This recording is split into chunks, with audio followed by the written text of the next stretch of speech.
Americans are voting in the biggest primary day of the year. The Republican strategist Doug Heye is with me. He is in Washington. There are so many ifs, buts, perhaps, onlys, maybes, you knows. How do you judge today? Well, two ways. One, I think very clearly Donald Trump is going to win, if not every state, or all of the states, if not American Samoa. I'll admit to not being an expert on that one. The question, though, that I have is what are the margins? What we've seen is Donald Trump has won everywhere except for Washington, D.C., but his margin has either been a very large one or a smaller one. And that's what I'm interested to see. And I say that, Richard, because I was in Raleigh, North Carolina over the weekend, and I went to a Nikki Haley rally. And the reality is I went to the wrong place twice because they had to move the venue to larger venues twice. That's not to say that Nikki Haley's going to win my home state of North Carolina today, but it tells me that there's something going on out there that is sort of hard to put your finger on, and explains why she stayed in the race thus far and may continue after tomorrow. There's only one problem with that, Doug. There's a lovely American phrase which I learned in my first few months there. A day late and a dollar short.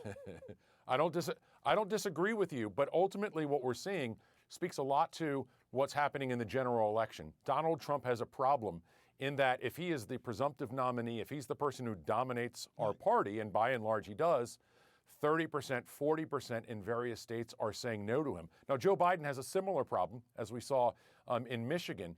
But what I learned at that rally that was interesting to me is Donald Trump had said, if you don't support me, you're permanently barred from the Republican Party.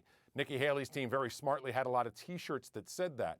Typically, after a primary, you want to get everybody back. It's a process that we call coming home. Our voters are going to come home. Donald Trump has said stay away. It means a lot of those voters are going to stay away, and speaks to the weakness that he has potentially in November.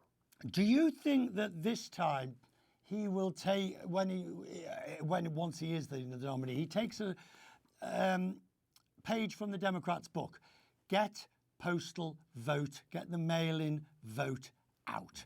Because if he hadn't been so snarky and basically questioning the fraud of mail-in, he could have won if he'd done the same thing and got Republicans to mail in. Absolutely. When I first started in politics, Richard, Republicans owned this process. It was what we called an absentee ballot chase. We would get you your absentee ballot, and we would chase you until it was returned.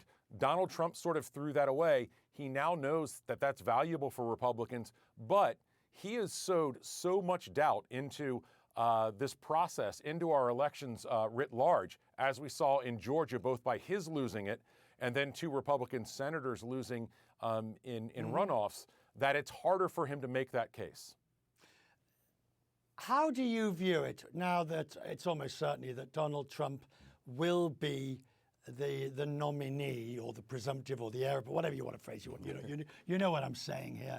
As a Republican strategist, how do you view that? Look, it's a case where 70% of voters are saying, Richard, we don't like our options here. We don't want this rematch. And ultimately, Donald Trump is the resistible force, and Joe Biden, with his poll numbers in the cellar, is the movable object. It's why everybody looks at every poll that shows if Nikki Haley were the nominee, she beats Joe Biden by 10 points, by 12 points.